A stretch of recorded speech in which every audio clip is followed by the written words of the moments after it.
Hello there. Good evening. I'm Foothills Action Network Chief Meteorologist Chris White. I hope you're doing well this evening.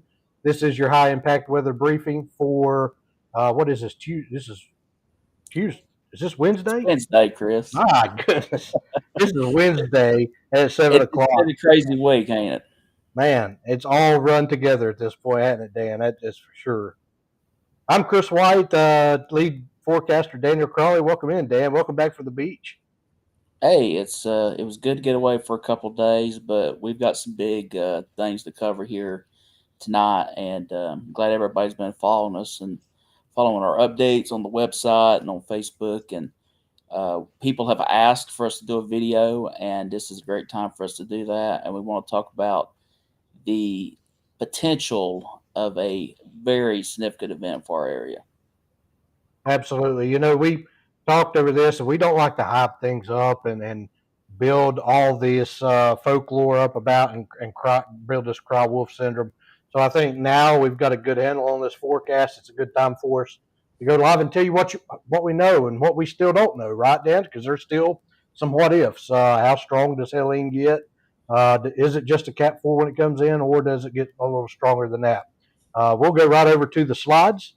Here, and this is the updated at 5 o'clock. The updated track, of course, the hurricane warnings and storm surge warnings all along the Florida coast. The biggest update with this to Western North Carolina in our area, Dan, was the upgrade from the tropical storm watch to tropical storm warning for the first time in Western North Carolina. Yeah, that was in coordination with the 5 p.m. update from the Hurricane Center. For those who are not familiar, in the last 5 or 6 years, I believe, the Weather Service office in Greenville-Spartanburg has been allowed to issue the inland tropical storm hurricane warnings and so forth. And that is, in coordination with the Hurricane Center. And what the Hurricane Center did is they continue to go with the idea of rapid intensification, and they now have a Category 4 as it's approaching the Big Bend tomorrow.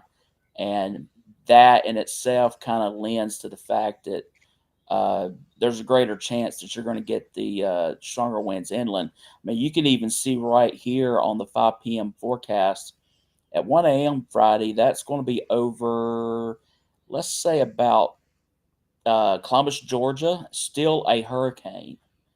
That's an update from what happened earlier too at the 11 a.m. advisory. So the Hurricane Center has increased their confidence. Those winds are further inland, and that's allowed the Weather Service office at Greenville-Spartanburg to pull the trigger on tropical storm warnings for basically anybody west of 77 in Western North Carolina. Yeah, and so what does that tropical storm warning mean? Well, that means that sustained winds could move into the area that are greater than 39 miles per hour. And certainly those wind gusts that we'll get into in just a little while are going to be greater than that. One thing that I would want to point out here is you see the track of this and you're like, well, the thing's going west of us. Why are we getting all these impacts? Counterclockwise flow around low pressure, right? So this system is going to grow with this upper level trough back over the Ozarks and where the system is and coming up. It's going to not only grow in size, but it's going to slingshot and rapidly push this thing inland, not giving it time to spin down like it normally would down over the greater deep south. So as we go forward, of course, those tropical storm products are issued now. So here are our 6 takeaways that we want you to take away from this high impact briefing. And we're not here to scare anybody. We're not here to cause worry. We're here to give you the facts. And the facts are that this is likely now to be a catastrophic flash flood event along and just east of the Blue Ridge and on those southern facing slopes. And Daniel, I think we agree. And when we get into the rainfall forecast, we're talking some areas along the slopes getting 20 inches of rain. You made a great point a little bit ago. If you want to highlight it here. Yeah, the thing is, Chris, we've dealt with showers all week, and we're having the rain tonight. That's not really associated with the hurricane itself, but what's going to happen is we're going to get a lot of rain over the next just 24 hours. and we'll show a future radar on that here in a little bit. But then when the core of Helene comes in Friday morning, uh, there's going to be a scenario for some folks, and I'm not saying everybody, but I'd say especially from the Crooked Creek area of McDowell County, down into the Hickory Nut Gorge, down into parts of western Polk County, could double rainfall amounts in like the last 6 8 hours of this event, because you're going to be dealing with the core of the hurricane and rainfall rates are going to be so heavy. Well, the problem is we're already probably going to be in a situation where those areas along the Blue Ridge will already be flooding by that point. So when you accelerate the rates, that water is just running off. And it could really cause some huge problems. We're really concerned about it. And again, that is more relegated for those areas along the Blue Ridge. But we're not going to discount anything for anybody in our entire coverage area, because there will be flooding of some extent across all of our counties. Absolutely.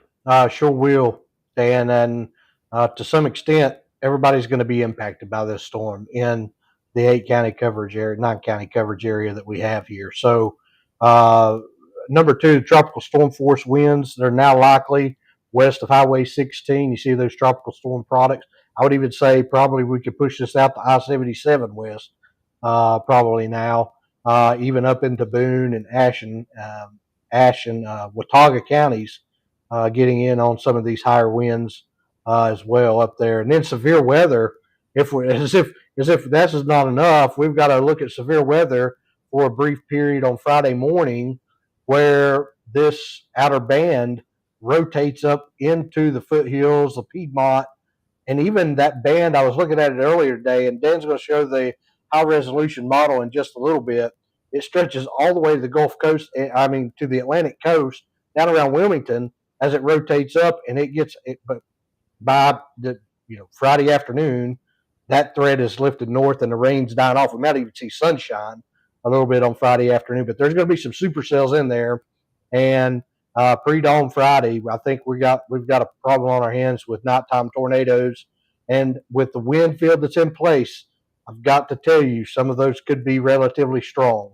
And they could be short lived. We may even have one or two long track tornadoes. Looking at the latest data that I got, especially coming up, and I want to highlight the area really from Cleveland, Lincoln, Gaston, eastern Catawba County, then that I-77 corridor, especially and all the way to the coast. These are going to be strong supercells. If the area east of 77 sees sunshine Friday, any at all, then you're talking about supercells moving up in there into that afternoon, and that great destabilization down there as well. But back to our area, Helene is expected to come on shore now as a Category 4 hurricane. What does that mean for us? It increases our wind threats and wind risk here. Uh, and Dan highlighted it here. A primer rain event is ongoing now through tonight, tomorrow across the mountains and foothills, with a stalled frontal boundary that's here, and tropical moisture being pulled up north along that front. We're seeing thunderstorms. We had just had a heck of a thunderclap before we went live here in McDowell County that rolled on forever. So primer rain events in there. We're still already getting 1 to 2 inches of rain an hour out of some of these thunderstorms. It's been more focused back across Asheville and Buncombe County, where there's already flash flooding ongoing in downtown Asheville that we've seen. So then number 6 is Helene's rain is going to win. The rain and wind is going to arrive Thursday afternoon, and then it's going to remain through Friday morning. But the bulk of that we take away from this is the bulk of that, even though it starts to move in Thursday afternoon, the bulk is going to fall between 2 a.m. and 11 a.m. Friday morning. And that's when it's probably going to be, game on for this event for any flooding. So for Burke, Caldwell, McDowell, Polk, and Rutherford counties, these are the counties that butt right up against the eastern slope of the Blue Ridge. That flooding risk is unfortunately extreme. This is the area where we are concerned about seeing catastrophic flooding. The water coming off the ridges it's going to rain so hard, so long, and with such great um, strength that it's just not going to have time to run off before it just floods everything. Those folks that have one-way roads in, one-way roads out, be thinking about a plan to get out of there ahead of time, because if there's a landslide, trees down, you've got to be able to escape and get away from those floodwaters. Also, we talked about the tornado risk high Friday morning, tropical storm force winds high, and power outages high as well. So down in the Alexander, Catawba, Cleveland, Lincoln areas, flooding risk is high, tornado risk is high, a medium risk of tropical storm force winds, because the bulk of those winds will be to the west. But don't let your guard down. A 30-mile-per-hour wind with the saturated ground that we're all going to have across the area is going to bring down trees and power lines. So medium risk probably should be a high risk, honestly, but trying to show that they're probably not going to be as high in that row of counties down there, but they could be strong. Of course, tropical storm warnings out for that area too. Our hazard timeline, I left Wednesday on there because we're still talking about 7:50, 8 o'clock, 9 o'clock. So the flooding, this is for Burke, Caldwell, McDowell, Polk, and Rutherford. And I'm going to get to the other counties in just a moment here. Really a medium risk of flash flooding going into tonight. There is a low risk of tornadoes, the 10 and 11 o'clock p.m. hour. We already had one supercell move up through the foothills. It luckily did not produce a tornado, but we saw some very good structure with that as it come through in Rutherford County, thanks to one of our emergency management partners showing us a photo of a great funnel cloud moving through Rutherford County there earlier today. So tornado risk is low tonight, but it is there. It'll wane as we lose the heating of the day going in the night, but that flood risk is going up because, as Dan will show in just a minute with high resolution models, that this range is going to pull in and sit here. Flooding is going to stay high. That's no change. Tornado risk will go back up tomorrow afternoon across the western foothills after 2 p.m. It'll be low, and then winds will start to pick up after 2 p.m. tomorrow afternoon as well across the western foothills. So moving on, Thursday night, flooding. We're going to start to really see an uptick in flooding now when we get into Thursday night. The 10, 11, 12, 1, 2, 3, 4 o'clock hour.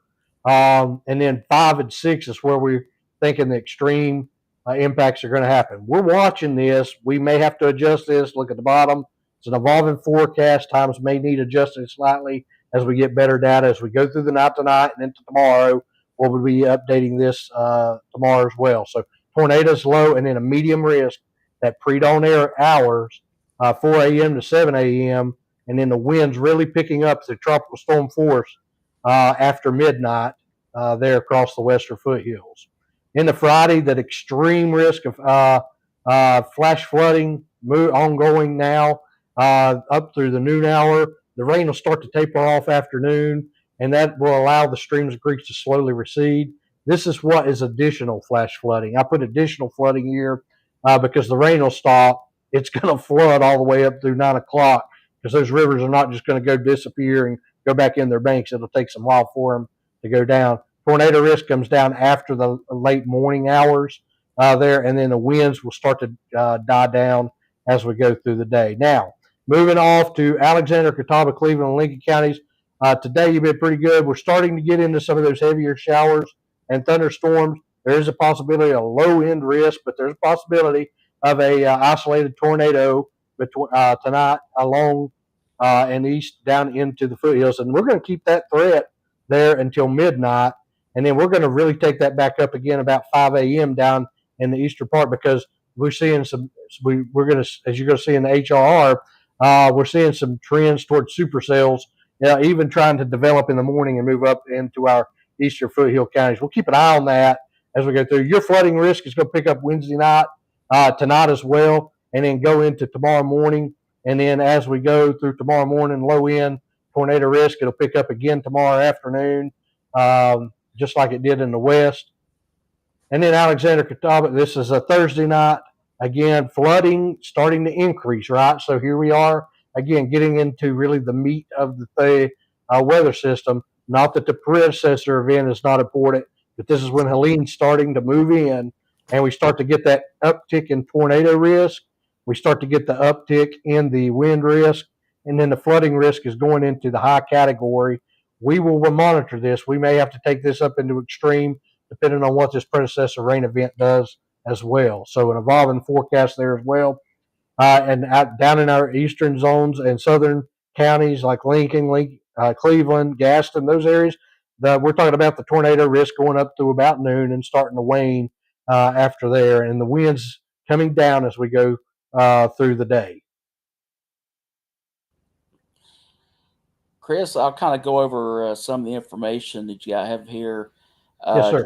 Tropical storm warnings were issued in the areas in red, basically along and west of 77, includes all but Alexander County, technically, the tropical storm warning, and that's due to the potential of tropical storm force winds. Of course, everybody's under a flood watch, and that will continue, I think, well into Friday. I can't remember the exact Friday time on afternoon. that. Yep. So yeah, Friday afternoon. So that's what we have on the watches at the current time. We'll go to the next slide. And again, zooming in on the flood potential, this is for tonight. You can see what's going on right along the Blue Ridge right now. That's going to allow a flood risk to increase as we head into tonight. It's not nearly as bad further to the east, but that will begin to change on Thursday as we go to the next slide. And you can see the entire area on Thursday is under a high risk, and then our Blue Ridge escarpment's under the extreme risk. I mean, the reality is we could be looking at several inches of rain falling by Thursday afternoon, and flash flooding of some extent is probably already starting along the Blue Ridge. And that's why the extreme risk is there. And then that just leads into what happens as Helene comes ashore and impacts us in the early morning hours of Friday. And that again goes to Friday. Why do you say on here, or why do you see on here the extreme risk has been removed? Well, it's matter more of timing than anything else. The heaviest of rain looks to be noon and before, so the morning hours. Technically, that's why the extreme risk is not in there for Friday. Would not be at all surprised to see the Weather Prediction Center. They may update that as we head into later tonight or tomorrow. So really, the peak is Thursday and the early morning hours of Friday. And good news, Saturday, the rain should be gone for the most part. We should see clearing skies, and it'll be time for things to dry out. The only problem is your main stem rivers are going to stay up probably the entire weekend if we get what we're expecting. So this goes to the rainfall amounts, and you can see there's a gradient. If you're east of Charlotte, you could see 1 to 3, maybe some localized 4-inch areas, and it continues to grow to the west. As you get west of, say, 321, you're going to be generally in that 5 to about 10-inch range. And then there we go, right along the Blue Ridge Escarpment, as we've talked about, at least 10 inches. Going to see a lot of 14, 15 inches. And somebody, if positioned just right, would not be at all surprised to see 18, 19, or 20 inches of rain out of this, unfortunately. Yeah, Dan, that's just the way the cookie crumbles with this thing. And anybody that sees that amount of rain, they saw. Think about the lowlands. You saw Brunswick County last week receive all of that rainfall, and Onslow County, Pender County, they got 20 inches of rainfall in that area, and of course, it just sat there. This is 20 inches of rain in terrain where it's going to roll and rush off. It's going to be swift water. It's going to be hit fast, and it will recede fast and drain into those main stem rivers. So going into the peak winds with a blended model data, we can see that coming up now. We've been advertising 35 to 40, but highlighting heads up, we expect this to go up. Sure enough, they have. We're looking at Friday morning. Um, we're looking at 87 mile per hour gusts in Asheville, 59 mile per hour gusts in Hickory, and then trailing off as you go north and east of there. But even in Alexander County that don't have that tropical storm warning in effect, you're still going to get gusty winds, 40 to 50 miles per hour, even there. And I'll explain, Chris, if we can go back to that right Yes, quick, sir. that previous slide. The areas that we really need to watch, we believe everybody's going to get some gusts, the tropical storm force at some point. But if you live on a ridge that has any kind of exposure toward the south, if you're in the South Mountains, if you're in the Habersham Range in McDowell County, if you're in the Hickory Nut Gorge area of Rutherford County, if you're in the Green River Gorge area of Polk County, with elevation, you're going to tap into that wind. And that's where the highest totals could get up to that 60 and then maybe 70-mile-per-hour range in gusts. So if you're on a ridge top, you're going to be feeling it really bad. And even for everybody else, you're still going to feel it as well. But those ridge tops are the ones that needs to watch out. We'll go to that next slide that you just showed there for a second ago. This is from the Hurricane Center, and it's showing the probabilities of tropical storm force winds, and in that maroon color there in the very middle that goes from the Florida Panhandle up through Georgia into southwestern North Carolina, that's 100% chance that you're going to see a tropical storm wind gust during this event. And even when you get into our area and off to the east, you're at least 50%. And when you get to the Blue Ridge, you're more at like 75 to 80%. So the chances of seeing tropical storm force wind gusts are very high due to the strength of the hurricane as it comes to shore and that fast motion. Absolutely. Our risk assessment's pretty much as high as you could go. I don't like going here. I save this for the rare events, but we are in a rare and potentially catastrophic life threatening event. And the confidence is high and the impacts are going to be high and severe in many areas. So we did take our risk assessment up into the top end, high end, high severe impacts. So know the differences as we go forward. A flood watch that we're under now means flooding's possible. It could happen. But then if you have a flood warning, remember when that flood warning is issued, that means that the flooding is ongoing or it is about to happen, and that is the time you need to move to higher ground. If you've never listened to a flood warning before, if you turn them off, ignore them, whatever, don't with this one. Please don't, because when you do, that will cost somebody their lives. And I've got to put it as honest as I can. Um, if you don't heed these flood warnings with this system, it could be as significant as to cost you your life. So if you've never listened to one before, please make sure you do here. And of course, when you go in the water, they have to go in the water to rescue you. So don't endanger their lives too. Barricades are going to be up across flooded roadways. You people with these big trucks and everything think they go through there. You probably could get through there, but if it's swift water, it's going to push you off the road and downstream. If it's if it's not swift water and the road's washed out from underneath you, you're probably not going to be able to see that the road's not there. So then you're stuck in there and somebody's having to come rescue you. Know your risk, water and wind. Consider your threats. Determine you lived in a flood prone area. Make those plans now. Where are you going to go should that flood warning come? If you find out you live in an evacuation zone, heed those evacuations. Now, I've not heard of any needed evacuations or anything like that from emergency measures at this point, but if they do end up issuing an evacuation, don't put your life at risk to stay back. Take those evacuations seriously and move out of the way. Identify your home structural risk. Remember, mobile homes are dangerous, and basements in this scenario can be vulnerable because we're looking at a lot of rain.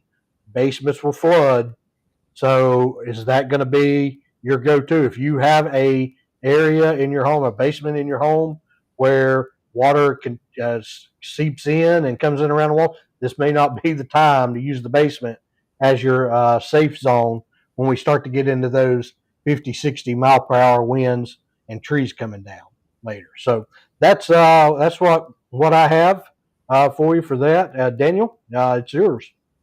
Yeah, let's go and look at what's happening here. I'm going to pull up the future cast, and this is the HRR model. and this was the extended run that they put out every 6 hours, and it shows very well what's happening right now. You have Helene down here at the bottom of the screen, down in the Gulf of Mexico, and you have that predecessor rain event that we've got going on right now. And what's going to happen as we head into the rest of tonight? That area of rain is pretty much establishing itself on the eastern slopes of the Blue Ridge. So Burke, McDowell, Rutherford, Polk counties, you're in steady rain right now. I'll be honest, Chris, you may be steady rain in these areas until this event's over on Friday. And that in itself is really scary considering the duration of the rain and how much could pile up over the next 36 to 48 hours.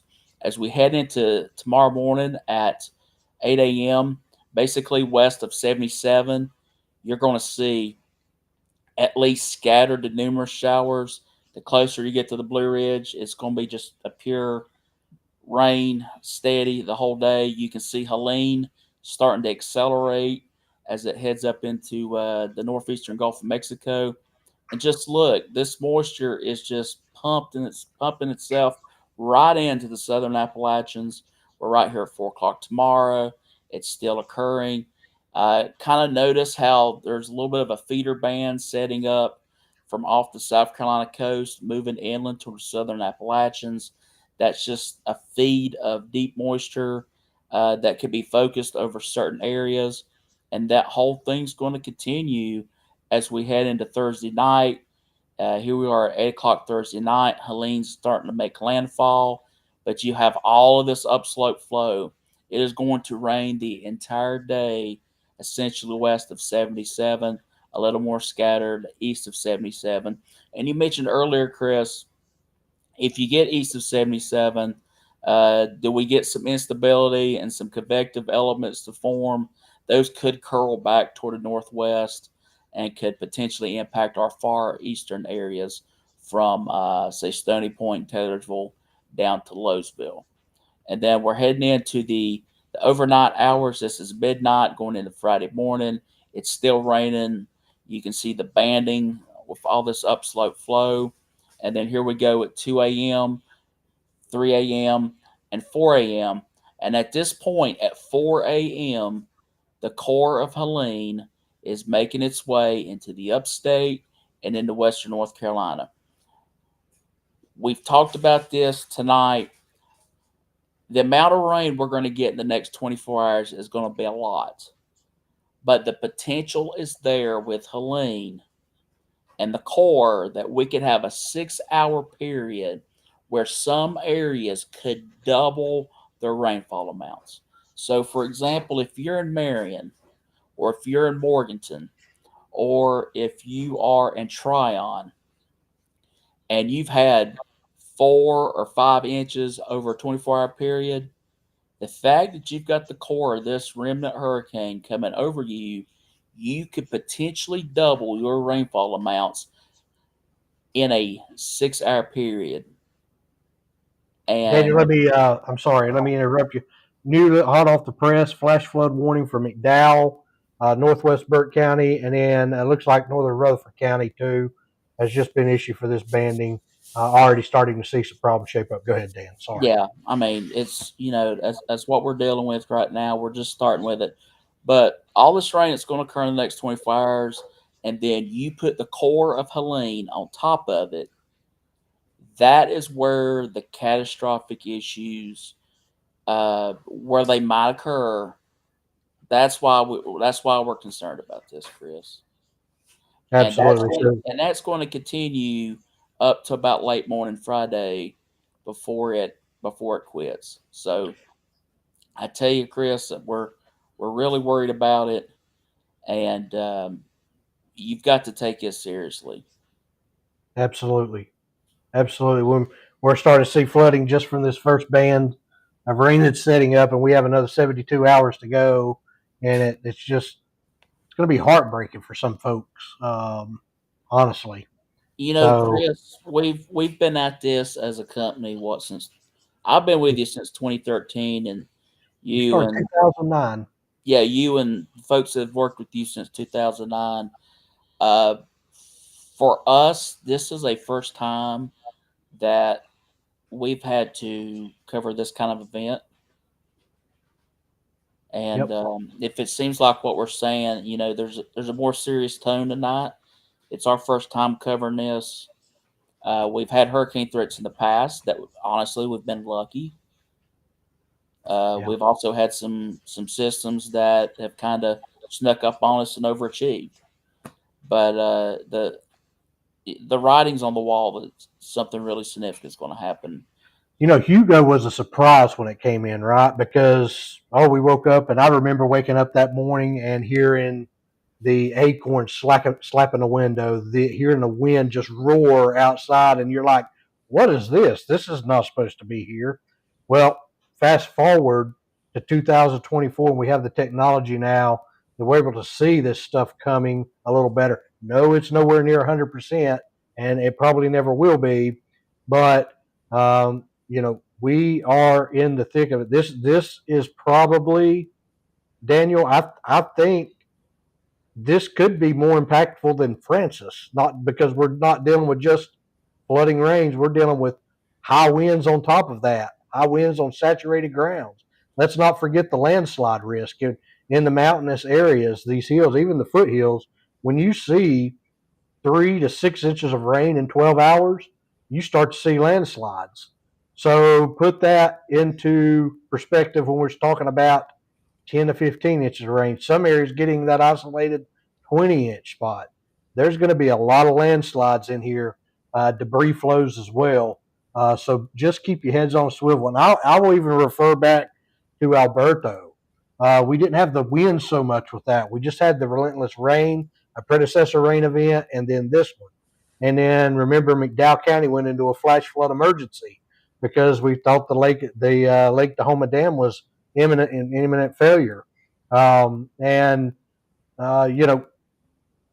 not casting stones or anything like that, but we really could be in a similar type situation going forward, not just in McDowell County and Lake Tahoma, but I'm talking anywhere there's a dam and a pond, it could top the top, and with this and overfill, and then there's landslides, and then you're gonna have trees down everywhere. It's going to be hard to get around Friday and Saturday. Saturday, you're going to hear the sound of chainsaws running across western North Carolina, I think. And that flash flood warning is in effect for Polk, Henderson, Buncombe, Rutherford, McDowell, let's see, Yancey and Mitchell counties for the next, what is that, going through 1 a.m. Yeah.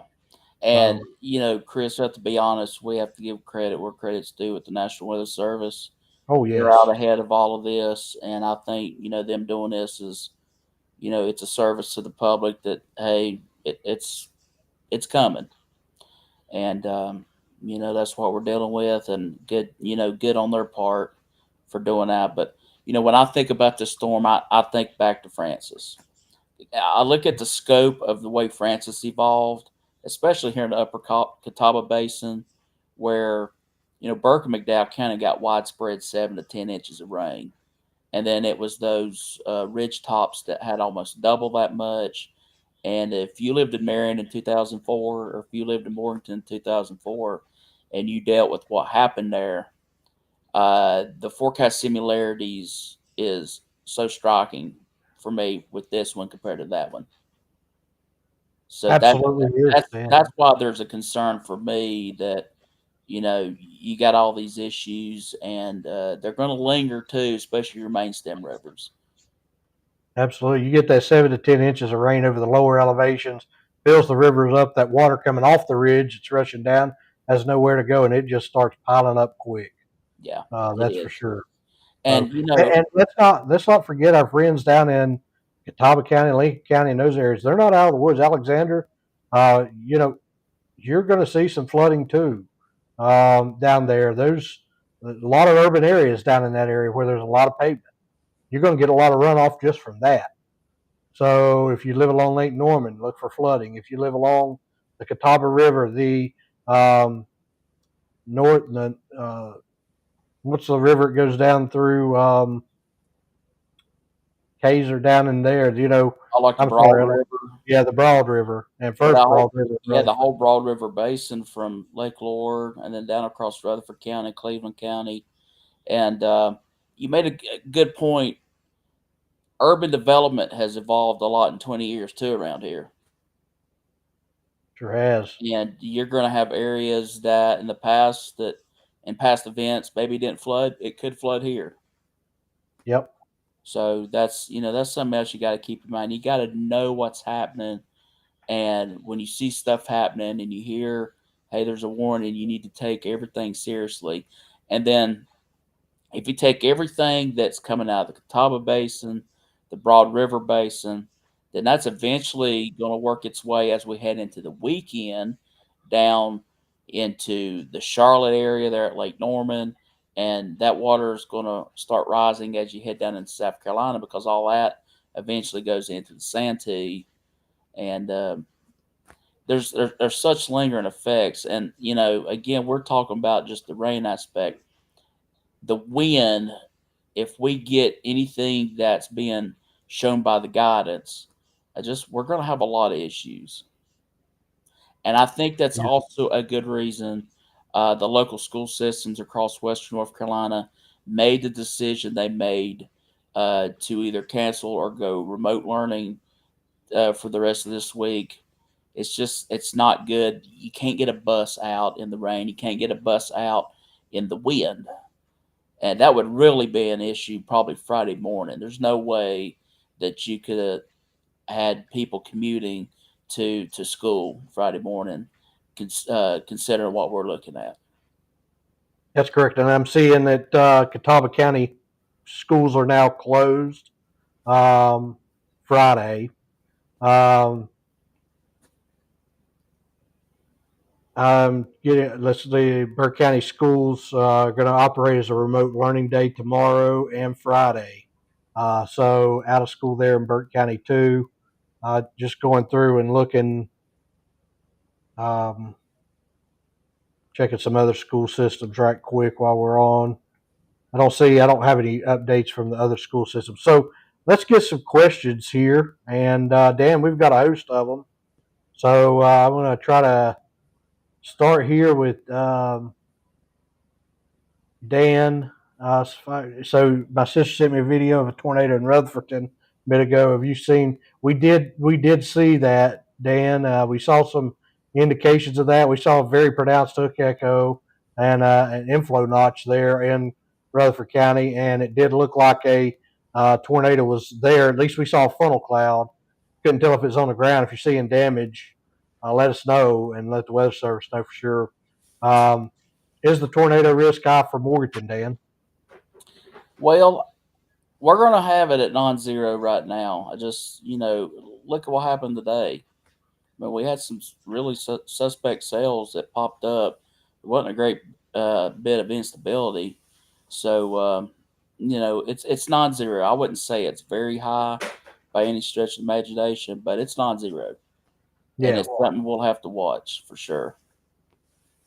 Well, you've been releasing a rainfall map, so those are on our website. They're already out there. We've had them out for about 24 hours now, and this one will be going up to update the high impact weather briefing that's out now.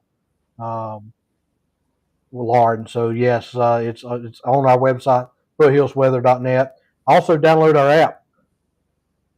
Our Yep. free phone app is there, and you can access all of this data at the tip of your finger there. Yeah, the great thing is if you lose power, you're going to have access to a radar, to the forecast. You can read our discussions when we go live. You can look at our YouTube channel and watch us while all this is going on. So, with the potential being there of some power outages, you need to have ways to get your weather information. And also tonight, charge everything up. Absolutely. Charge it up. And don't forget, like a lot of people go out and they buy all these canned goods and all this non perishable food, but they forget a can opener because everything's electronic now. Don't forget that manual can opener there. Flashlight batteries. I was at Food Line earlier today. The water was just about gone already, so people were stocking up and heating. Dustin's asking, could there be a strong tornado for Cleveland County or weak tropical tornadoes? I would say yes. I think if we're going to see a strong tornado in our area, Cleveland County is probably going to be it. I was looking at data with, off camera here earlier, and really that I-77 corridor is really highlighted with a lot of tornado parameters there. There is a slight tornado risk for Hickory. It's not as much as what I'd say Cleveland County is, Ricky, down there, like Daniel just said. And Daniel, Eric's asking, what are we going to get? Winds, wise, and rain at Lake Lookout. Well, I tell you, Lake Lookout is an area that's going to get a lot of rain. I would say easily 3 to 6 inches and potentially more. And for winds, at least gusting at times to 40 miles per hour. And that would be peaking probably Friday morning. So those areas definitely be on the lookout for that. Missy, how often we going to be live? Well, some of that might be based on what Mother Nature wants to do over the next couple of days. But we will try to go live. Somebody's doing the dishes behind me, live stream, whatever. Don't interrupt anything. But we'll try to go live for sure tomorrow at some point, and we'll try Friday morning too as this thing peaks out.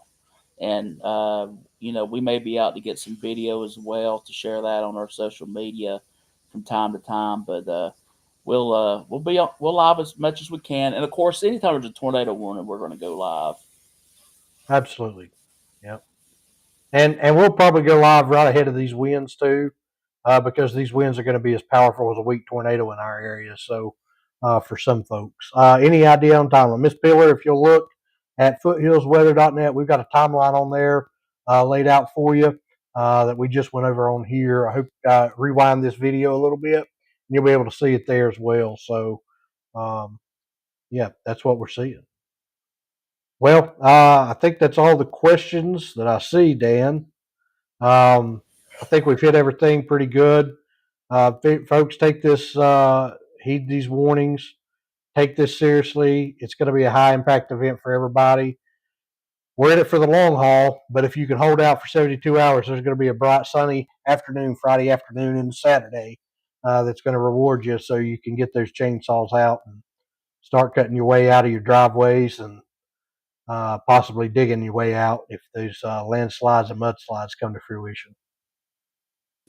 Yeah, and I hope everybody that's following us, I hope you get through this storm.